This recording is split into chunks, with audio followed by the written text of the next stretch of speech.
नाशिक जिल्हा आणि काय त्याचा बालेकिल्ला. तर नमस्कार मित्रांनो, जॉली ब्लॉग्समध्ये तुमचं स्वागत आहे. आजचा ब्लॉग पूर्णपणे युनिक होणार आहे. इथं सगळे वेगवेगळ्या गोष्टी आपण कव्हर केलेल्या आहे. आता तुम्हाला ते पुढे दाखवतो.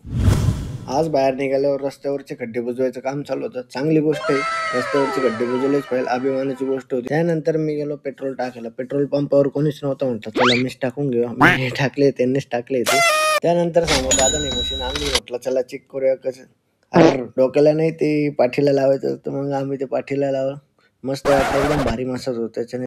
तर बघता बघता संध्याकाळ झाली आणि हे चिल्ले पिल्ले पोरं काहीतरी बनत होते पेपरचं. म्हटलं चला बघूया आपण काय काय नाही. त्याच्यानंतर ते त्यांनी खाली ठेवलं आणि त्याला चारही साईडने आग लावली. चारही साईडने आग लावल्यानंतर आग वाढली आणि पेपर पूर्णपणे जळून गेला ना. हल्ला जागेवरनं तो वरती उडायला लागला.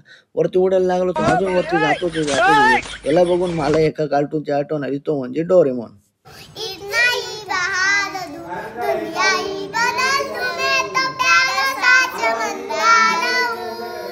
रिक्षा पाहिली, रिक्षावर बघू शकता तुम्ही काय लिहिलं, नाशिक जिल्हा कायद्याचा बालेकिल्ला.